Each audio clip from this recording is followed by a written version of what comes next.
Benar Tuhan Yesus, kami sangat percaya Engkau Allah yang akan mencukupi segala kebutuhan kami, segala keperluan kami. Karena kami punya Tuhan yang paling tahu, paling mengerti, paling kaya. Tuhan sebagai provider, sebagai penyedia di dalam kehidupan kami, sehingga kami gak takut, kami gak gentar. Karena burung di udara saja Tuhan pelihara, apalagi kehidupan kami pasti disayang, dipelihara, dicukupi oleh Tuhan. Bahkan pada saat kami menghadapi musim-musim kering, musim-musim sulit dalam kehidupan kami, Tuhan buka jalan pada saat tidak ada jalan. Terima kasih Tuhan. Untuk itu Bapa, sesaat lagi setelah kami memuji menyembah Engkau, betapa indahnya merasakan hadirat-Mu di tempat ini. Kami yakin ada Tuhan di tengah-tengah kami. Dan saat ini Bapa, kami mau belajar kebenaran firman Tuhan. Kami mau belajar apa yang ingin Engkau sampaikan kepada setiap kami, supaya kami semakin mengerti, supaya kami semakin bijaksana, supaya kami hidupnya semakin memuliakan nama Tuhan. Kami siap untuk diberkati. Dalam nama Yesus sama-sama katakan amin. Tepuk tangan dong yang dahsyat. Sebelum duduk, rangkul sebelahnya, katakan kita bersaudara ya. Kita bersaudara di dalam Kristus. Kita bukan orang lain di sini. Amin. Silakan duduk, ibu-ibu yang cantik-cantik di tempat ini. Dari wajahnya saya percaya semua ibu-ibu diberkati. Amin. Wow, mata saya bisa lihat nih di atas ini ada malaikat-malaikat, lingkaran malaikat saudara ya, di atas kepala saudara semua. Oke, senang kembali saya bisa hadir di sini. Saudara terkasih, kita harus bersyukur kepada Tuhan. Keadaan kita baik-baik semuanya. Amin. Kita juga harus bersyukur kepada Tuhan. Keluarga kita dijagai Tuhan, ada amin. Kita juga bersyukur kepada Tuhan, Indonesia aman, amin. Saudara terkasih, kita tahu di belahan dunia sebelah sana terjadi kekacauan, terjadi perang, terjadi pertengkaran, permusuhan, terjadi kebencian ya. Dan biarlah doa kita, ya kita gak bisa kesana, gak bisa nolong, gak bisa ngapa-ngapain juga, tetapi doa kita berkuasa, amin ya ibu-ibu. Tepuk tangannya buat Tuhan Yesus. Oke, hari ini tema yang ingin saya sampaikan adalah tentang keuangan ya.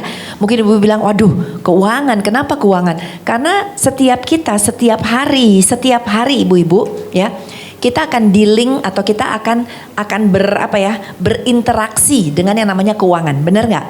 Ibu-ibu mau duduk di rumah gak ngapa-ngapain aja gitu ya, tetap aja keluar duit, benar ya kan? Tetap aja ada listrik yang harus dibayar, tetap aja ada anak yang minta uang, tetap aja ada aja deh belanjaan yang harus dibelanjain. Siapa di sini yang tukang sayurnya datang ke ibu-ibu dan berkata enggak bu gratis? Nggak ada ibu-ibu ya kan? Semuanya tetap harus bayar. Apalagi menjelang Lebaran, harga-harga pasti naik. Dan ya ampun ibu-ibu, saya tahu ibu-ibu hobinya ngumpulin emas. Emas naik lagi ya saudara ya. Emas begitu mahal, tapi kita bersyukur ya, kita udah punya emas suami kita saudara ya. Beratnya ada yang 70 kilo, 80 kilo. Wah luar biasa. Haleluya. Yuk kita mau belajar hari ini tentang keuangan ya, tentang healthy financial ya. Bagaimana kita punya keuangan yang sehat. Kita mau belajar dulu.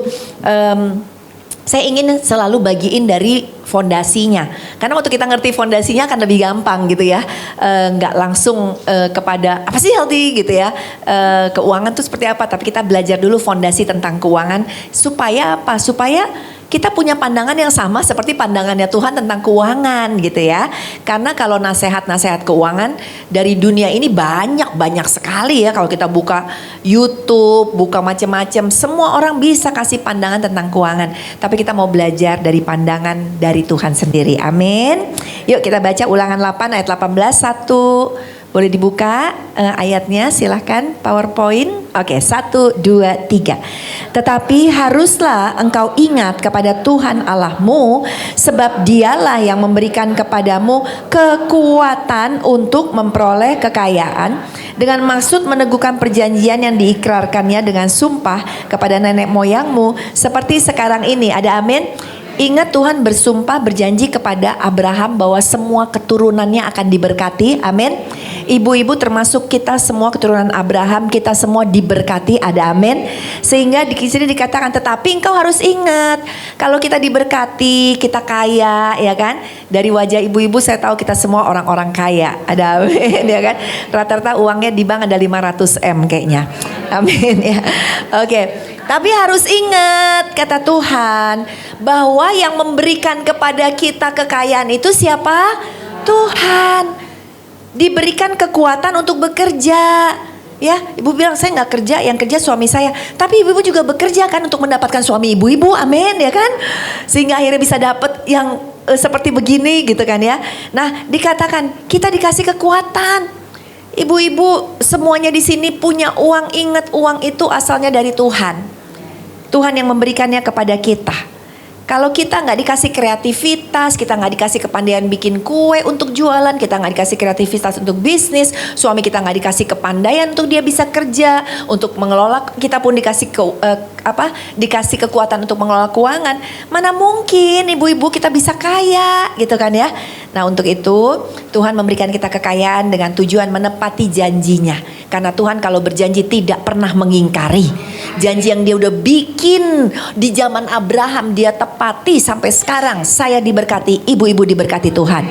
Amin. Beri tepuk tangan dulu yuk buat Tuhan kita Yesus Kristus. Siapa di sini yang mau terus diberkati hidupnya, boleh lambaikan tangan. Katakan saya diberkati.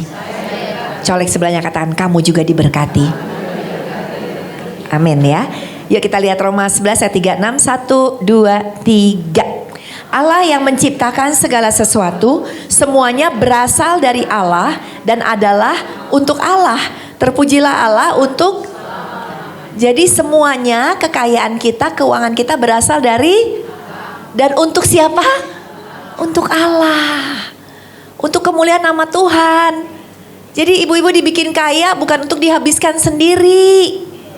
Ibu-ibu dibikin kaya bukan untuk bersenang-senang sendiri, tetapi untuk Allah, kemuliaan bagi nama Tuhan. Caranya banyak, nanti kita akan belajar ya ibu-ibu ya. Jadi ibu-ibu terkasih bahwa ternyata Tuhan, di mata Tuhan keuangan juga penting ibu-ibu ya. Keuangan itu juga cukup penting. Buktinya apa? Di dalam Alkitab ayat tentang kasih banyak sekali. Tuhan mengajarkan kita kasih luar biasa. Tapi ibu tahu ayatnya jumlahnya ada berapa yang tentang kasih? Ada 500 ayat tentang kasih. Ya, banyak banget ya. Mengasihi sesamamu, kasih suamimu, kasih orang lain, kasih Tuhan dan lain-lain tentang kasih.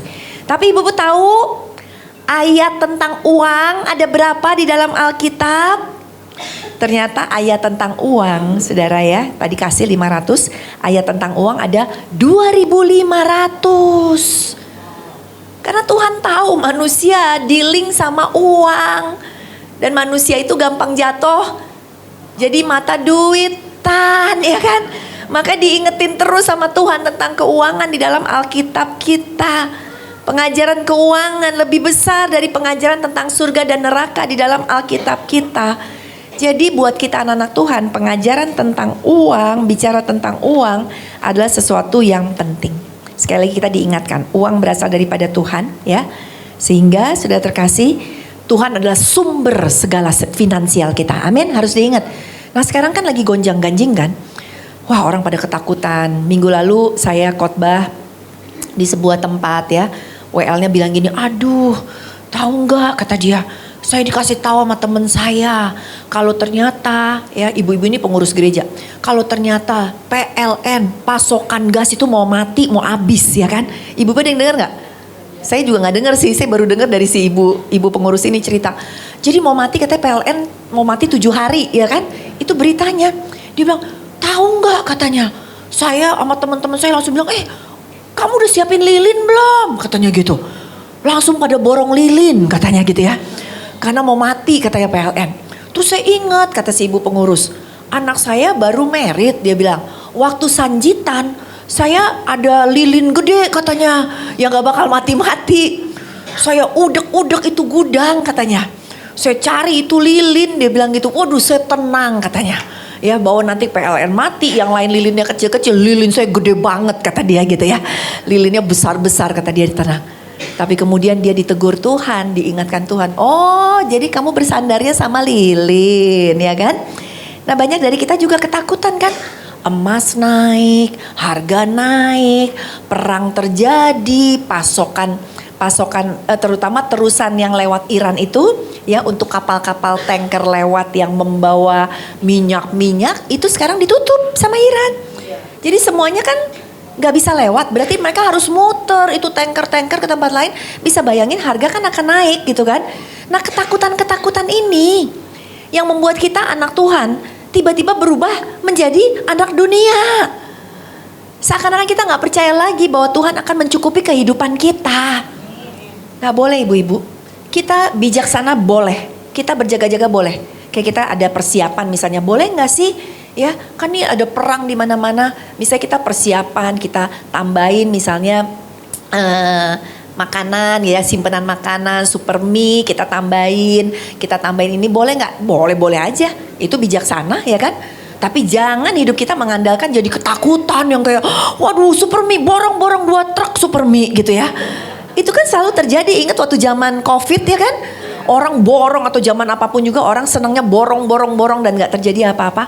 Ingat Tuhan yang mengontrol kehidupan kita. Beri tepuk tangan dulu dong buat Tuhan kita Yesus Kristus ya. Untuk itu kalau kita tahu bahwa sumber finansial kita itu Tuhan. Sumber finansial kita bukan Iran yang nutup terusan, bukan Amerika yang bikin perang ya, bukan bos di kantor, bukan suami kita sumbernya, tetapi Tuhan adalah sumbernya. Maka kita tidak akan pernah mengandalkan manusia. Yang kita andalkan adalah Tuhan. Amin ya ibu. Yuk kita baca Matius 6 ayat 24. 1, 2, 3. Tak seorang pun dapat mengabdi kepada 2 tuan. Karena jika demikian, ia akan membenci yang seorang dan mengasihi yang lain. Dan ia akan setia kepada seorang dan tidak mengindahkan yang lain. Kamu tidak dapat mengabdi kepada Allah dan kepada Mammon. Ini ayat keras loh. Kenapa? Tuhan Yesus sampai membandingkan dirinya dia. Kamu gak bisa mengabdi kepada Allah, kepada aku, kata Tuhan, dan kepada uang. Kita tahu musuh utama kita iblis. Tapi di sini Tuhan bicara tentang uang. Karena Tuhan juga tahu gara-gara uang banyak orang jadi berdosa. Benar ya kan? Karena mau tahu ibu-ibu, uang itu adalah hamba yang baik. Kita suruh, aduh sana nih uang nih. Bayar listrik, dibayar. Nih duit nih, kamu beli itu beli McDonald. Nih uang, kasih cucu angpau, kasih saudara ya. Uang nurut, tapi hati-hati. Pada saat kita izinkan uang yang menguasai kita, menjadi tuan kita, uang langsung jahat. Dia yang akan mengontrol kehidupan kita. Contohnya gimana gitu ya? Gengsi. Uang di atas kita. Ibu-ibu gengsi karena tasnya itu lagi ya kan. Pas dateng ke tampak siring ke tempat ini, ibu-ibu lihat, ini yang kiri tasnya kulit buaya ya kan. Yang kanan kulit ular. Yang depan misalnya ada bulu-bulunya kulit monyet ya kan. Waduh ibu-ibu, sehingga kita akhirnya pengen beli. Dan akhirnya kita pakai segala cara, mau pay later ya kan, mau apapun juga untuk membeli tas. Kita dikuasai sama uang. Uang akhirnya menjadi tuan yang jahat di dalam kehidupan kita gara-gara gengsi. Emang sih kalau kita lihat dunia mengajarkan kita, waktu kita punya uang kita punya segala-galanya. Waktu punya uang kamu dihormatin. Waduh iya bos ya kan. Coba kalau udah gak ada duit, mana tukang parkir panggil bos lagi ya kan. Dikit-dikit kalau tunjukin ke tukang parkir 20.000, biasa tukang parkir berapa? 5.000. Kita tunjukin aja 20.000, wah bos langsung gitu. Duit bisa bikin kita jadi bos ya kan. Penghormatan naik, status jadi lebih tinggi ya kan. Tapi kan menyedihkan sekali kalau ternyata apa? Uang merubah kita. Ada amin? Dan uang sanggup merubah kita. Kita baca lagi ayatnya, Matius 6 ayat 21. 1, 2, 3. Karena di mana hartamu berada, di situ juga hatimu berada. Maksudnya apa sih? Uang kita taruh di mana? Waktu uang kita taruh di situ, ibu-ibu hati kita ada di situ. Contoh, zaman sekarang pada naruh uang misalnya yang muda-muda di saham, taruh semua di saham. Ibu-ibu hati kita ada di mana? Di saham. Saham turun, waduh matilah aku, ya kan? Ibu-ibu taruh uang misalnya di mana? Di tas mahal, ya. Ibu-ibu beli tas mahal. Berapa sih tas mahal kira-kira harganya 10 M? Nah ada yang gak tahu deh. Kita beli tas mahal. Ibu-ibu hatinya di tas. Kemana-mana tuh tas dipegangin. Kalau duduk di restoran, tasnya minta kursi khusus, ya kan? Karena hati kita di situ. Makan juga sambil mikirin tas. Walaupun kita tahu ya sekarang kita harus hati-hati. Mau tas jelek pun juga dicuri orang gitu ya. Tapi artinya, waduh tas yang mahal. Sepatu yang mahal, ya. Ibu-ibu, di mana hatimu berada, hartamu berada, di situ juga hatimu berada. Amin. Satu kali juga saya khotbah di sebuah gereja. Lalu WL-nya, kali ini WL-nya yang kasih kesaksian. Dia bilang gini, saya dengan suami saya, dia bilang gitu, punya mobil sih, cuma kemana-mana tuh lebih enak naik motor kata dia, ya. Kenapa? Karena Jakarta macet segala macam. Jadi kalau yang cuma deket-deket naik motor. Terus dia bilang satu kali, dia bilang mereka kumpulin uang, dia bilang dia kumpulin uang. Kemudian dia beli motor, ini bukan motor suaminya, ini motornya dia, ya. Sekali lagi dia bilang walaupun ada mobil tapi saya seneng banget ada motor, jadi kayak antar jemput anak. Widih, dari duit saya sendiri kata dia gitu ya. Jadi bisa beli motor baru. Ini motor masih baru masih baru, dia bilang baru sebulanan. Jadi masih mulus gitu ya. Kemudian apa yang terjadi? Hari Jumat Agung, ini tahun lalu hari Jumat Agung, gerejanya ada kumpul-kumpul komsel kata dia, ibadah Padang. Jadi gak jauh juga dari rumah dia, jadi dia memilih untuk naik motor baru sama suaminya. Suaminya yang nyetir motornya dia, motor baru gitu. Terus udah gitu karena ibadah Padang semua harus bawa makanan. Dia udah pesen bakpao kata dia sama roti. Satu tangan bawa bakpao, satu tangan bawa kantong roti. Dia duduk di belakang suaminya naik motor baru kata dia gitu. Jalanan sepi katanya. Terus pas lagi asik-asik katanya berdua suami menikmati motor baru. Suaminya bilang, enak loh mah motornya nih, ngegasnya enak segala macam. Tiba-tiba gubrak, ditabrak dari belakang. Ditabrak sama motor lain. Sret, jatuh ya kan. Suaminya tergeletak ya kan. Kemudian apa yang terjadi dengan ibu ini? Dia marah dong. Motor baru katanya. Dan bukan cuma motor baru. Dia bilang itu celana panjang baru beli juga katanya. Dia bilang itu celana baru. Terusnya waktu dia jatuh, itu roti yang sebelah kanan bertebaran, itu bakpao ketindihan dia ya. Jadi bakpao penyet kata dia gitu ya. Nah terus udah dia langsung bangun ya kan. Suaminya tergeletak, dia gak tolongin suaminya. Dia langsung bangun ke bapaknya, dia marah-marah. Terus udah marah-marah, bapaknya gini, aduh maaf bu saya lembur tadi malam. Jadi waktu lagi nyetir motor saya ngantuk gitu kan. Jadi kayak sempet ketiduran, maaf bu gitu. Iya motor baru pak, celana baru pak, makanan penyek pak katanya gitu. Bapaknya bilang udah saya ganti bu lecet-lecetnya katanya. Iya ganti. Transfer loh saudara. Si bapak ini udah. Terus udah. Ini bu bukti transfernya dia baca. Ya udah ya kan. Oh ya makasih pak udah. Bapaknya ngangkat motornya dia baru ngangkat suaminya. Dan tergeletak katanya gitu ya. Untung gak kenapa-kenapa cuma kaget katanya gitu ya. Terus sudah terkasih udah. Cek motornya masih bisa jalan cuma lecet-lecet dikit sudah terkasih. Terus sudah digoceng lagi. Ibu-ibu tahu pas naik motor. Dia udah WL kan. Tiba-tiba Tuhan berbisik kepada dia dan berkata. Puas kata Tuhan. Puas. Dia kaget. Kenapa Tuhan nanya puas? Karena apa? Hatinya ada di motor. Hatinya ada di celana baru.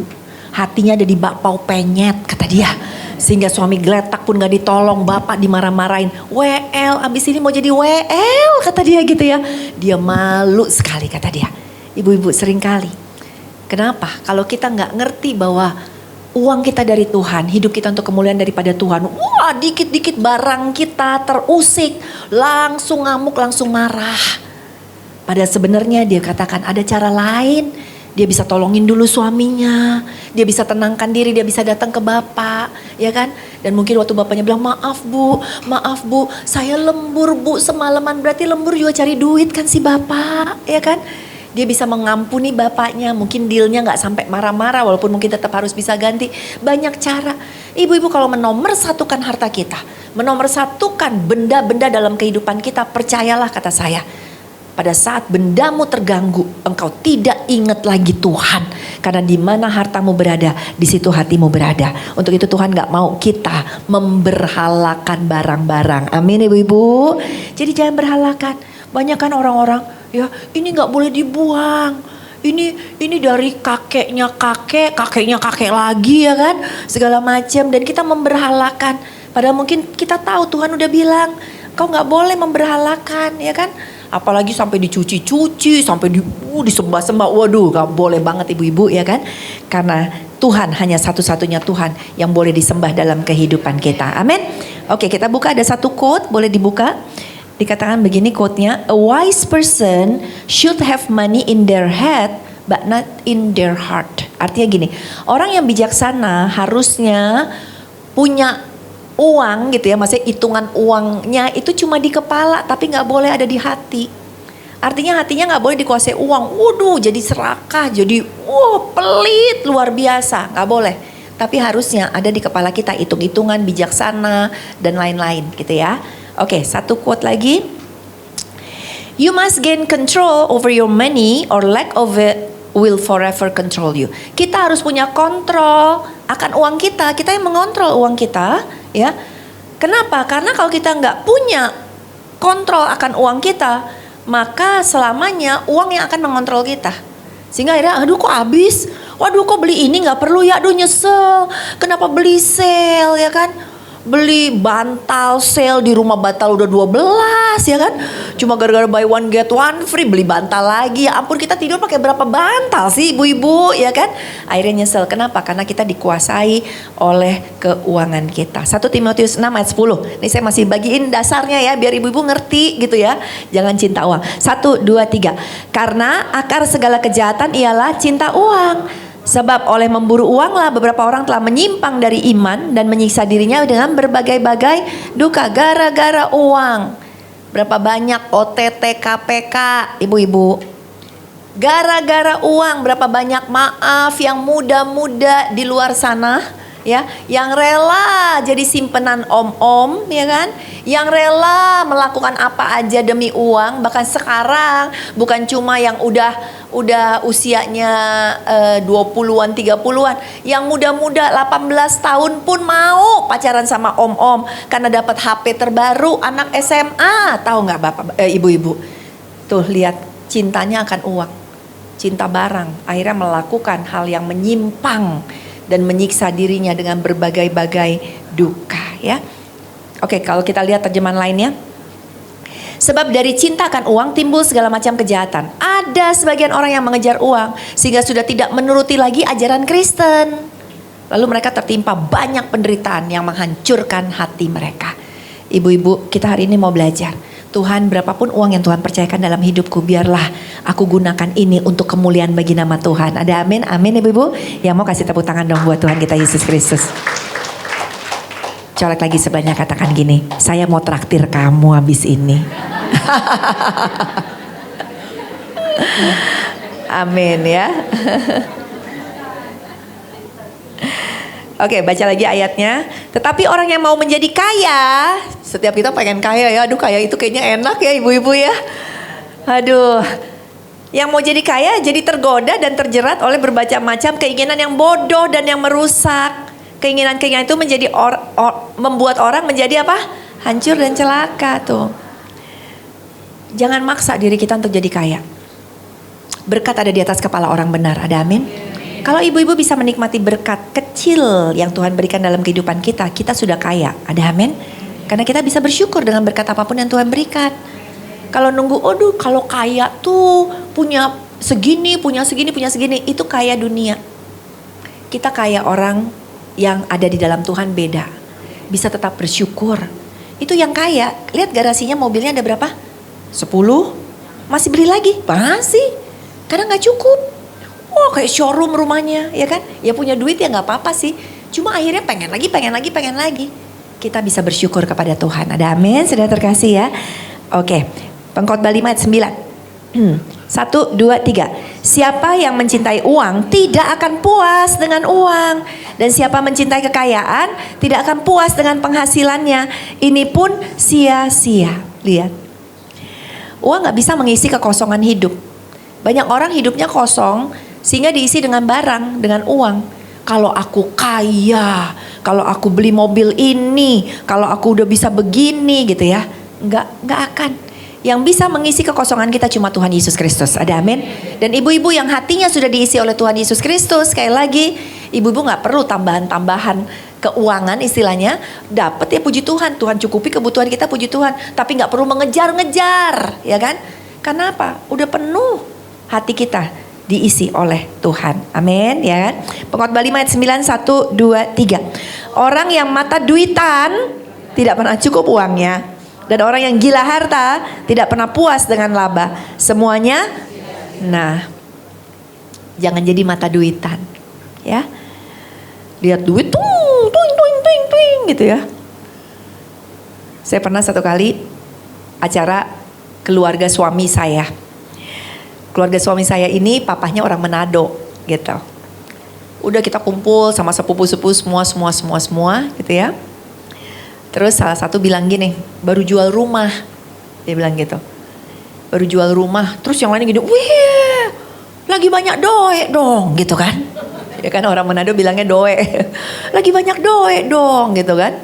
Terus yang nimbalin gini, wih kalau lagi banyak berkat, lagi banyak doe, bagi-bagi gitu kan.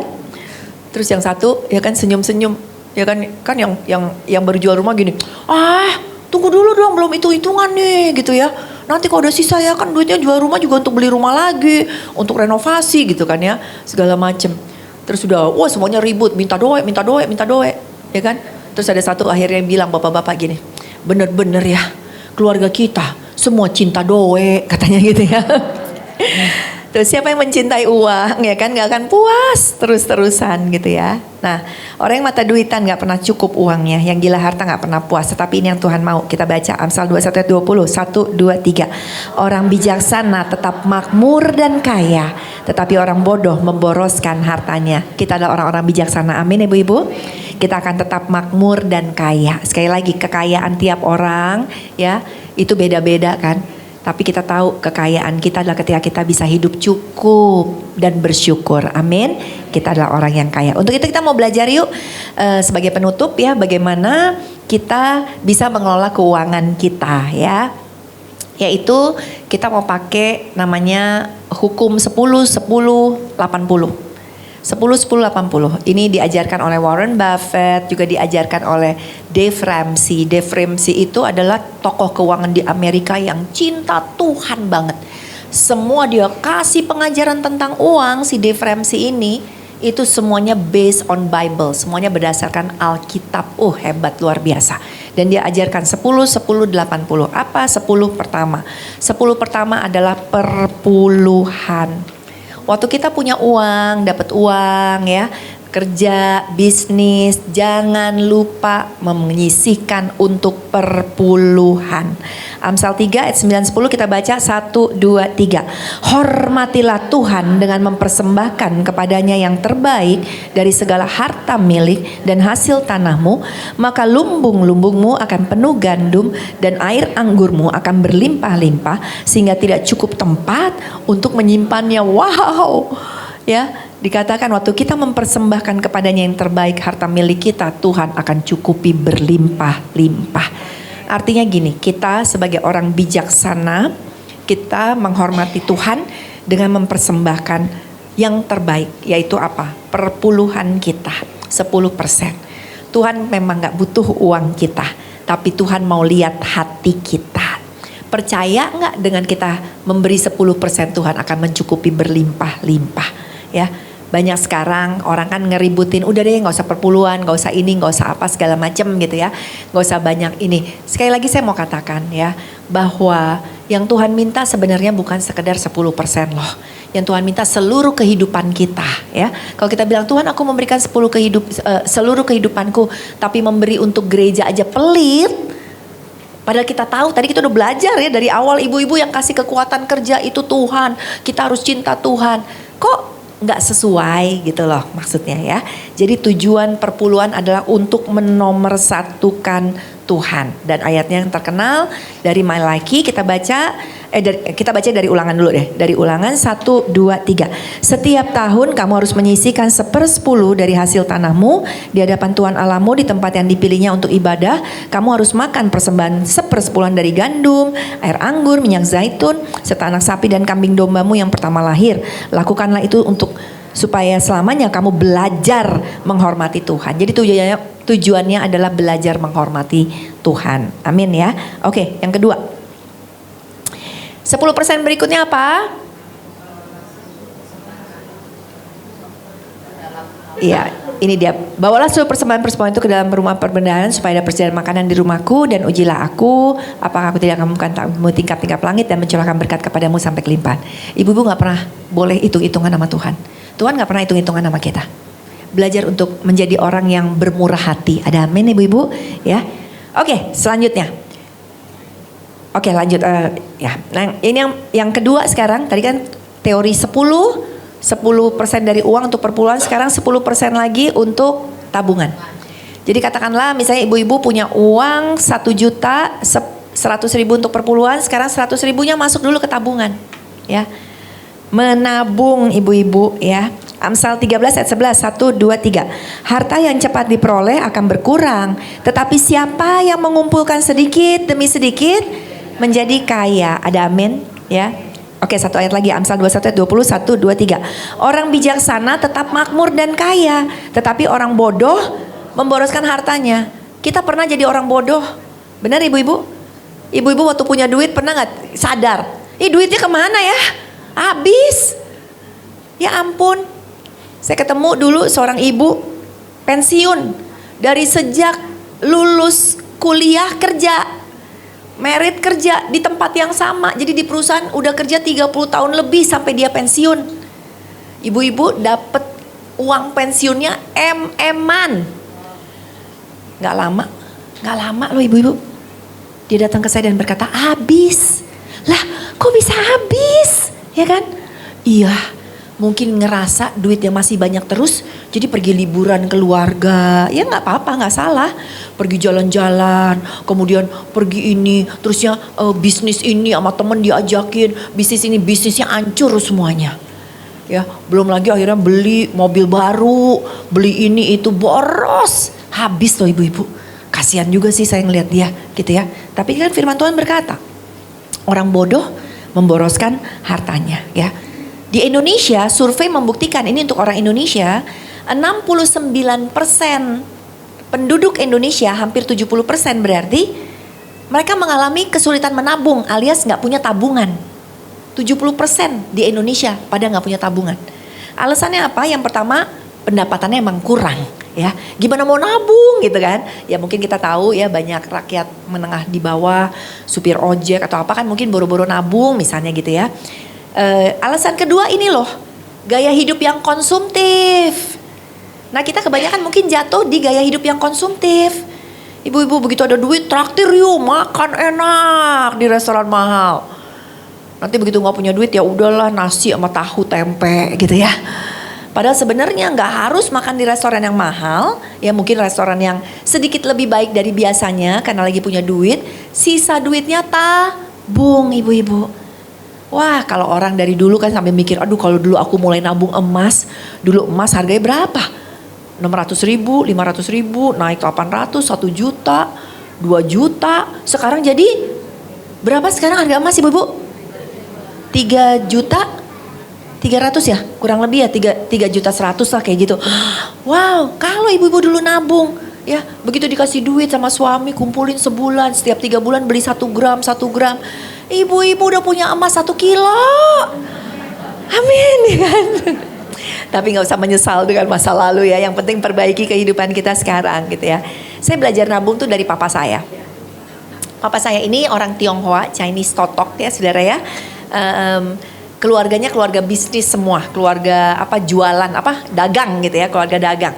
Saya kalau pulang ke Tegal, kan papi saya dari Tegal, nanti ke rumahnya cicinya papa, kita semua manggilnya mami ya, saking udah banyaknya jadi udah bingung namanya, jadi mami. Ketemu mami ini punya toko toko Cita tuh, toko kain ya, toko kain terbesar di Tegal.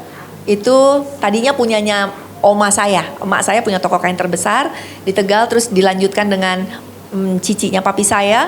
Nanti ke cici yang satu lagi punya toko dagang, punya dagang, semua dagang. Dari keluarga my dad ya, papa gitu, yang nggak dagang itu cuma papa. Papa satu-satunya yang sekolah sarjana. Dia dari Tegal dia ke Bandung sekolah di Unpar S1 selesai, terus kerja di Jakarta. Jadi secara keuangan kalah sama yang pedagang-pedagang ya kan. Dagang-dagangnya jago-jago deh keluarga besar papi saya. Mereka semua secara harta ya lumayan diberkati lah, maksudnya banyak gitu ya. Dibandingin papi saya memang kerja kantoran. Tapi papi saya selalu ngajarin untuk nabung. Nabung loh. Dia nabung. Kemudian apa yang terjadi? Bisa beli rumah, bisa beli tanah, nyicil, nggak mau hura-hura ya. Kita tetap hidup jalan-jalan tetap gitu ya. Tapi bukan berarti yang kayak punya duit dikit langsung gini. Papa gaji ke-13 misalnya dari kantor ya, itu disimpan. Papa mau kumpulin, papa mau beli tanah, papa mau beli sawah. Nanti beli tuh cuma mungkin kecil 100 meter di mana gitu ya. Saya ingat pernah beli di Bekasi 100 meter. Naik harganya, dijual. Beli lagi tempat lain. Jadi kayak diuangin gitu loh. Itu tabungannya papa ya, sehingga bisa beli rumah, nggak cuma satu, nambah lagi gitu ya. Jadi waktu papa meninggal, mami saya janda kaya istilahnya. Maksudnya gini, mama nggak usah pusing gitu. Mama udah dikasih istilah tabungan, itu rumah, itu kebon gitu ya, sama si papa. Jadi mama kan nggak kerja ya kan. Jadi mama sampai tua pun masih bisa hidupnya berkecukupan. Coba bayangin kalau dulu papa nggak pernah nabung. Mama gak kerja, papa gak nabung, papa pensiun selesai, terus ngapain? Kebanyakan kita bersandar dari anak-anak, benar? Berharap ntar lah anak-anak yang iniin. Saya udah bilang sama diri saya udah bilang sama suami saya, kita ya tetap harus memikirkan masa depan. Kita belum jadi oma opa gitu istilahnya, tapi satu saat kita akan jadi oma opa. Kita harus punya cukup tabungan ya. Kita harus punya tabungan. Kenapa? Ya puji Tuhan kalau anak-anak kita tiap bulan kasih duit. Benar ibu-ibu ya kan? Ada anak yang ngasih dateng, ma tiap bulan ditransfer nih gitu kan ya. Oh makasih ya, tadi aku udah transfer ma 10 juta. Udah puji Tuhan. Anak kedua lebih kaya, ma aku transfer 20 juta. Puji Tuhan ya kan? Ibu-ibu udah enak ya kan? Kemana-mana dibayarin, jalan-jalan dibayarin, duitnya juga bingung buat apa gitu ya misalnya. Tapi ada juga ibu-ibu, oma-oma yang sharing sama saya, aduh anak saya pelit banget. Mungkin gak pelit sebenarnya, mungkin anaknya juga hidup susah, benar ibu-ibu. Kita kan gak bisa mengandalkan anak. Memang anak yang ideal itu menghormati orang tuanya, juga turut membantu orang tuanya. Tapi kok dia juga hidupnya susah, ya kan? Apalagi mungkin anak kita laki-laki, udah punya istri, anaknya mau sekolah, uang sekolah aja sekarang gak murah. Tadi supir saya baru ngomong sama saya, ya kan, anaknya kemarin udah masuk SMP negeri, tetap kena 5 juta uang masuknya. Saya bilang loh, bukannya negeri gak bayar ya gitu, tapi prakteknya tetap harus bayar. Kalau gak dapet zona apalah kata dia. Sekarang SMA mau masuk, kenanya 12 juta, misalnya kayak gitu. Tahu tuh kita kayaknya pengen demo katanya ke pemerintah gratis kata dia gitu ya. Artinya ya mungkin anak kita laki-laki harus bayarin uang sekolah. Kehidupannya mungkin berantakan keuangannya. Kita berharap dari dia kan enggak juga ibu-ibu. Kasihan daripada dia pusing mikirin anak, mikirin istri, belum lagi kalau istrinya cerewet. Gimana nih udah belanja udah naik segala macam. Terus mamanya telepon terus. Mama enggak punya duit nak, mama enggak punya duit nak. Enggak bisa, stres tuh anak kita.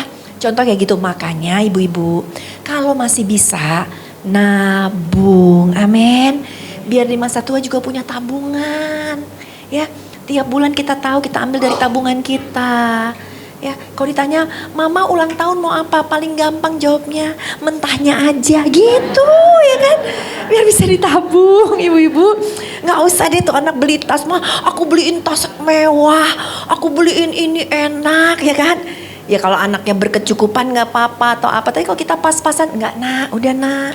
Kita pergi makan sederhana.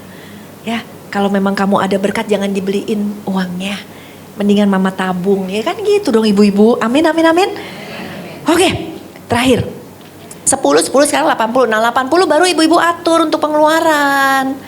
Jadi jangan atur pengeluaran dulu, ujung-ujungnya iya gak ada duit sisa. Gak ada nabung, gak bisa memberi untuk pekerjaan Tuhan.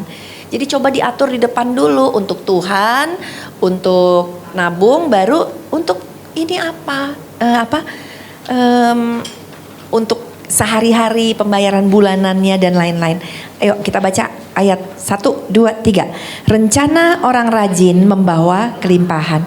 Tindakan tergesa-gesa mengakibatkan keturunan. Jadi harus punya rencana alias dibajetin. Coba ibu-ibu, ini listrik tiap bulan segini, ini PLN, ini segini. Jadi kita rapi.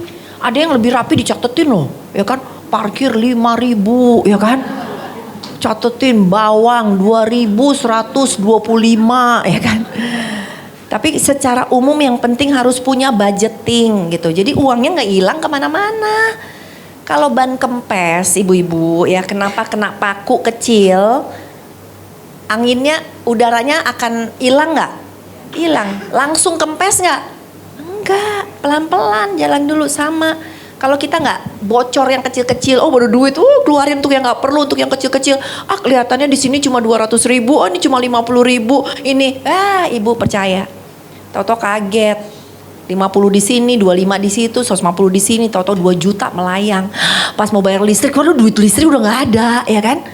Nah itulah ibu-ibu, atur dengan baik ya, supaya kita semua bisa berkelimpahan. Bukan berkelimpahan secara dunia, berkelimpahan juga menurut standarnya Tuhan. Yang diberkati, beri tepuk tangan buat Tuhan Yesus. Yuk kita bangkit berdiri, kita tutup dalam doa. Tuhan Yesus, kami udah belajar hari ini bagaimana keuangan yang menurut Tuhan. Tuhan tahu bahwa keuangan atau uang bisa membuat kami tidak lagi menomorsatukan Tuhan. Karena uang kami jadi khawatir, karena uang kami jadi jatuh cinta sama uang. Sehingga kami menaruh harta kami, uang kami di harta. Berani beli ini itu, berani macem-macem. Tetapi untuk pekerjaan Tuhan pelit luar biasa. Kami gak pernah nabur di ladang Tuhan. Kami gak pernah nolong orang miskin. Kami gak pernah untuk mengembalikan perpuluhan. Karena selalu kepengennya konsumtif. Untuk itu Tuhan, apabila hari ini ada di antara kami yang gagal dalam mengelola keuangan, banyak utang, pinjam kiri, pinjam kanan, atau uang habis, atau hobinya belanja, sales segala macam. Biar hari ini Tuhan mengubahkan cara pandang kami akan keuangan, supaya kami mulai belajar untuk menabur. Kami belajar untuk menabung juga Tuhan, karena kami gak pernah tahu keadaan. Mungkin saat ini kami baik-baik aja, tapi kita gak pernah tahu satu saat mungkin keadaan berubah, semua jadi mahal, anak-anak mungkin gak bisa nolong. Tapi kami punya tabungan, kami punya sedikit simpanan di masa tua yang gak bisa, yang gak membuat kami merepotkan anak-anak kami. Tuhan Yesus, hamba berdoa bagi setiap anak-anakmu di tempat ini. Yuk saudara terkasih, angkat kedua tanganmu, saya mau berdoa buat saudara. Tuhan, inilah tangan anak-anakmu. Berikan kepada anak-anakmu kepandaian mengelola keuangan. Berikan hikmat kepada anak-anakmu untuk mengatur keuangan. Sehingga berapapun keuangan yang dipercayakan Tuhan di tangan kami, cukup, bahkan bisa berlimpah ya Tuhan. Bapa, pakai tangan ini juga menjadi tangan yang memberi. Bukan cuma melulu untuk ke dalam kami, tetapi keluar, memberi, memperhatikan orang lain, menolong orang lain Tuhan. Karena yang kami dapatkan, uang ini pun bukan milik kami, tetapi berasal daripada Tuhan. Dan biar lewat uang kami, kami memuliakan nama Tuhan. Tuhan Yesus, apabila ada di antara anak-anakmu yang hari ini berkekurangan, hamba berdoa, Tuhan, mulai sekarang kebijaksanaan Allah menyertai sehingga yang berkekurangan bisa cukup dalam hidupnya. Yang konsumtif, yang punya hawa nafsu belanja, boros, hamba berdoa ikatan boros, ikatan konsumtif kami patahkan di dalam nama Tuhan Yesus Kristus.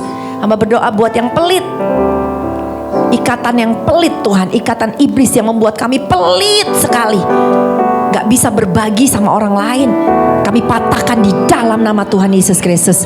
Hamba berdoa ya Bapa, biar anak-anakmu semua menjadi bendahara-bendaharanya Tuhan, menjadi pengelola yang baik untuk keuangan. Thank you Lord Jesus. Dalam nama Yesus sama-sama kita katakan amin. Tuhan memberkati. Amin. Shalom ladies. Jujur waktu pertama kali disuruh sharing saya bingung juga ya mau ngomong apa ya. Secara saya tuh gak pinter ngomong sebenarnya. Mudah-mudahan saya tidak tersendat-sendat ya. Makanya saya bawa contekan nih. Nah tapi ya saya bersyukur dikasih waktu seminggu untuk berpikir dan merenung dan juga berdoa ya kira-kira Tuhan mau saya ngomong apa. Nah akhirnya saya teringat khotbah Pak Johan Lumoindong beberapa waktu lalu di ibadah ini juga, di ibadah WOI. Beliau waktu itu berkata kita nih sebagai orang Kristen kita harus, hidup kita harus penuh kesaksian. Masih ingat gak? Kemana-mana kita harus bersaksi. Nah waktu itu tuh saya bingung, itu berema banget buat saya. Terus beberapa hari sampai beberapa minggu saya bingung gimana kalau hidup kita tuh masih dalam proses, gimana kalau kesaksian kita tuh belum selesai, apa yang bisa kita saksikan gitu kan. Terus jadi pada saat kesempatan ini datang saya tuh jadi merasa bahwa ya mungkin ini wadah Tuhan juga gitu untuk saya bisa bersaksi, bukan tentang kesempurnaan saya tapi tentang proses saya bersama Tuhan. Nah sedikit background, saya sendiri tumbuh dari keluarga yang cukup skeptis terutama sama orang gereja. Karena kakek saya dulu pernah ditipu sama orang gereja, sama pendetanya sendiri. Jadi kakek saya tuh ngajarin ke papi saya ngajarin ke saya untuk hati-hati sama orang yang baik-baik pasti ada maunya, terutama tidak menutup kemungkinan orang gereja. Jadi waktu pertama kali saya bertobat di SMP, waktu itu saya minta izin ke gereja sama papi saya tuh cuma bilang satu hal, boleh ke gereja tapi gak boleh fanatik, dia bilang hati-hati gak semua orang gereja tuh baik. Nah terus jadi waktu itu saya ikut youth, terus ya diajakin komsel lah ya. Jadi saya tidak mau, sebenarnya saya tolak terus tuh ajakan komsel, saya tolak. Tapi ya udah akhirnya saya coba, ketua friendsnya waktu itu komselnya tuh kalau youth namanya friends ya. Ketua friendsnya tuh bilang cobalah Li datang aja, kita cuma fellowship kok. Dia bilang ya justru itu cuma fellowship saya paling males gitu kan, cuma basa-basi doang tuh saya males gitu. Jadi banyak kan saya tolak. Terus jadi saya sering ke gereja cuma saya tidak tertanam gitu. Nah fast forward pada saat saya menikah, ternyata teman-teman saya menikah dengan ketua komsel. Suami saya itu ketua komsel di GBI City Tower. Nah terus dia juga pelayan asyar di MOI. Nah terus saat kita menikah kita sepakat untuk yaudah kita cari ibadah yang deket. Jadi kita ke ibadah GBI Tamsir yang ibadah image waktu itu. Dan hal pertama yang dilakukan adalah mencari komsel. Terus saya tuh bingung kayak kenapa gitu kan, cukup hubungan kita sama Tuhan aja, ngapain kita harus berjemaat. Kan kalau kita mau cari sesama kita punya satu sama lain bukan? Tapi dia tetap kekeh, ayo kita harus berjemaat. Nah di situ dia kasih saya satu ayat di Ibrani 10 ayat 25 yang berkata, janganlah kita menjauhkan diri dari pertemuan-pertemuan ibadah kita. Tapi waktu itu saya tuh belum benar-benar mengerti. Nah terus pandemi datang di 2020, di masa itu Tuhan mulai mengubah hidup saya. Jadi waktu itu saya banyak ikut kelas online, saya ada Bible study, ada Virtuous Moment, ada Inside Out. Nah di situ saya sadar satu hal, selama ini tuh saya cuman mengaku orang Kristen, tapi saya belum benar-benar menjadi murid. Saya tidak mau menginjil, menurut saya tuh yang amanat agung itu bukan buat saya. Karena saya merasa saya tuh Kristen aja gitu. Murid itu levelnya lebih tinggi. Itu buat pengkhotbah, penginjil gitu loh, buat pendeta lah. Saya mah Kristen aja gitu. Itu bukan buat saya. Waktu itu saya berpikir seperti itu. Nah, padahal di Kisah Para Rasul 11 ayat 26 dikatakan bahwa murid-murid Kristus pertama kali disebut Kristen di Antioquia. Nah, di situ saya sadar bahwa menjadi Kristen adalah menjadi murid. Jadi amanat agung itu yang di Matius 28 ayat 19 yaitu untuk kita semua juga yang kita mengaku bahwa kita adalah Kristen. Nah di situ saya masih rada denial sih, cuman akhirnya panggilan itu cukup berat Dan saya akhirnya berdoa, Tuhan saya nggak tahu gimana caranya kalau saya tuh nggak pinter ngomong, saya kayak Musa, lidah saya keluh gitu kan. Kalau ngomong saya bisa tercekek, ya nggak sampai muntah sih kayak Cijian sih. Ya cuman maksudnya saya bisa bergetar, nafas tersengal-sengal, ya pokoknya saya nggak pinter ngomong gitu kan. Cuman waktu itu saya berdoa aja sama Tuhan kayak, Tuhan kalau Tuhan mau pakai saya siap, saya mau. Nah dari sejak saat itu Tuhan mulai mengubah hati saya pelan-pelan. Pelan-pelan di Komsel waktu itu masih Zoom, saya mulai terlibat, saya mulai hadir. Biasanya tuh saya banyak alasan, kan Zoom ya. Ini anak lagi berantem, anak lagi ribut, saya harus tidurin anak ya gitu. Jadi saya banyak kan skip pas lagi Komsel. Nah terus ya waktu itu sejak saat itu saya mulai terlibat. Saya mulai memberanikan diri untuk banyak bertanya tentang kayak pergumulan-pergumulan saya. Atau kayak misalnya kita baca Alkitab, ada hal-hal yang saya belum mengerti. Nah itu saya coba tanya di dalam Komsel. Nah terus ternyata sejak saya berani membuka diri tentang kelemahan saya, tentang pergumulan saya, justru di situ banyak orang mulai terbuka dan jadi saling berbagi cerita. Komselnya jadi mulai aktif. Nah saya juga nggak tahu ya, apakah hidup orang-orang ada yang tergerak atau ada yang berubah pas saya cerita, pas saya bertanya. Cuma yang jelas satu yang saya tahu pasti, hidup saya sendiri berubah. Hati saya berubah, cara pandang saya terhadap orang-orang itu berubah.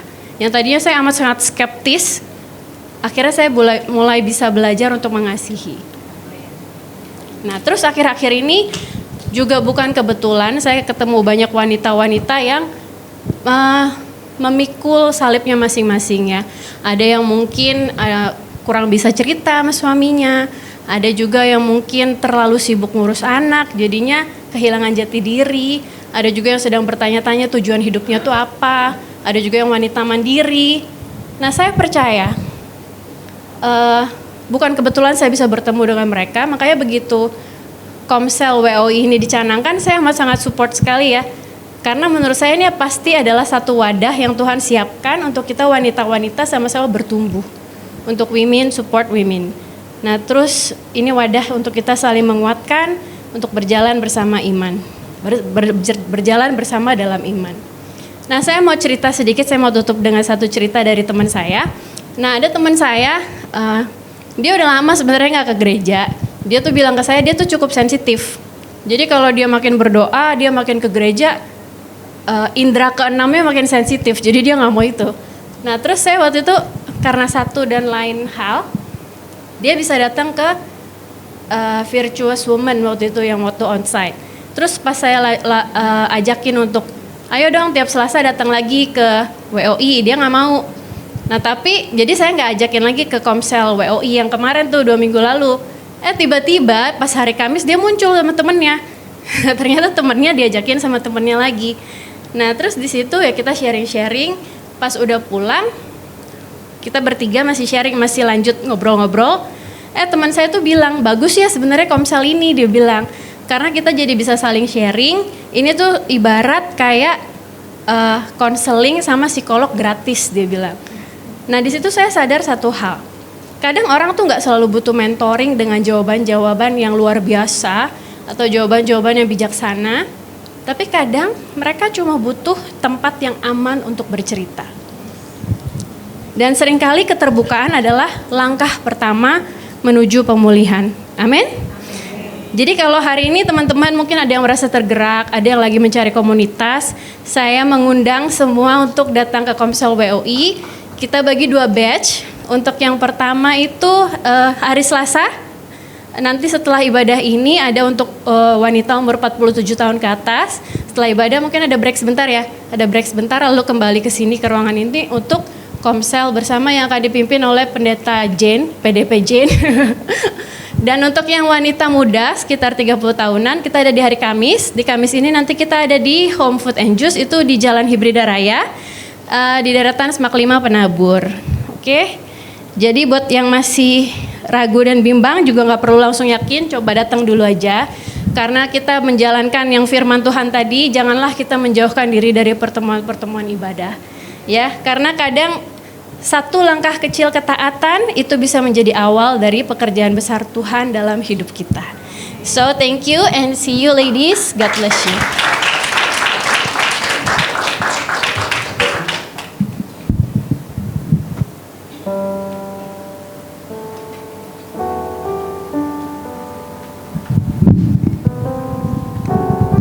Shalom para ladies semuanya. Kita say thank you juga buat Ibu Pastor Levi Supit tadi sudah membagikan firman-Nya tentang bagaimana kita harus menjadi seorang wanita yang bisa memanage keuangan, menjadi bendaharanya Tuhan juga, supaya kita bisa jadi berkat buat keluarga kita juga dan orang-orang di sekitar kita. Tadi kita juga udah dengar kesaksian yang luar biasa dari Ibu Lili juga gitu, saya diberkati juga gitu. Saya percaya ya, maksudnya kita para wanita ini ada di tempat ini bukan cuma sekedar kebetulan, benar gak sih? Karena saya percaya setiap kita tuh Tuhan punya satu purpose, Tuhan tuh punya satu tujuan yang unik di dalam setiap kehidupan kita. That's why kenapa Cool WOI itu ada gitu. Bukan untuk sekedar nambah-nambahin jadwal kegiatan kita aja, tapi saya percaya tadi dari Ibu Lili tadi kesaksian, dia bisa membawa teman-temannya juga yang tadinya mungkin nggak serius gitu loh. Sampai akhirnya temannya tuh bisa kenal Tuhan lebih dalam lagi gitu. Dan saya percaya bahwa hari-hari ini kan bukan hari-hari yang mudah ya. Untuk setiap kita para wanita tuh melewati banyaknya problema, banyaknya emosional gitu. Dan disinilah kita belajar untuk saling melengkapi, saling untuk menguatkan satu sama lain gitu. Dan firman-firman yang diberikan juga bukan sesuatu yang berat ya. Itu lebih ke realita yang akan kita hadapi sehari-hari gitu. Jadi saya mengundang untuk para ladies di tempat ini. Hari ini kita ada Cool WOI after ibadah ini untuk yang usia 47 tahun ke atas, dan hari Kamis nanti untuk yang usia 30 tahun ke bawah ada di Home Food Juice. Untuk keterangan yang lebih lanjutnya nanti bisa tanya ke saya atau ke Ibu Ori juga boleh ya. Kenapa kita bagi dua? Karena kita tahu bahwa kita ada dua segmen kan, ada ibu-ibu muda dan ada ibu-ibu yang memang mungkin udah lebih matang usianya. Nah kendalanya kalau untuk ibu-ibu muda tuh kita kan kadang suka antar jemput anak gitu loh. Susah untuk waktu-waktu, kalau mungkin jam 12 ini selesai harus ada komsel lagi, mungkin waktunya tuh sulit untuk menyesuaikan. Maka dari itu kita buat di hari yang berbeda dengan tujuan kita mau sama-sama untuk saling melengkapi. Karena kita percaya bahwa ini bukan punya kita ya, tapi karena kita menyadari bahwa ada sesuatu yang Tuhan kasih untuk kita sama-sama bergerak gitu. Kita sama-sama melakukan satu panggilan Tuhan di dalam kehidupan kita untuk kita menjadi seorang wanita yang bisa menjadi dampak, bisa menjadi berkat, yang hidup kita itu bukan cuma sekedar gitu-gitu aja.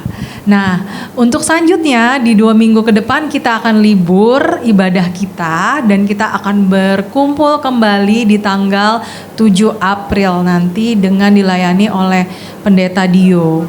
Jadi kami berharap ibu-ibu tetap datang kembali, ajak teman-teman, ajak tetangganya untuk beribadah kembali bersama dengan kita. Mari ibu-ibu angkat kedua tangan kita dan aminkan setiap berkat ini. Diberkatilah engkau di dalam kehidupanmu. Diberkatilah kesehatanmu. Diberkatilah pertumbuhan spiritualmu. Diberkatilah keluargamu. Diberkatilah pasangan hidupmu. Diberkatilah anak-anak mantu cucu-cucumu. Diberkatilah engkau dengan berkat yang dunia tidak bisa berikan, yaitu berkat damai sejahtera, berkat ketenangan, berkat kekuatan melewati setiap tantangan dalam kehidupanmu, berkat kemenangan besar yang Tuhan sudah siapkan. Orang luar melihatmu dan berkata, sungguh orang ini sangat diberkati Tuhan. Tuhan memberkati engkau dengan tujuan supaya engkau jadi berkat bagi banyak orang. Terima berkat ini penuh dalam hidupmu, mulai dari hari ini sampai selama-lamanya. Yang telah diberkati sama-sama kita katakan, amin.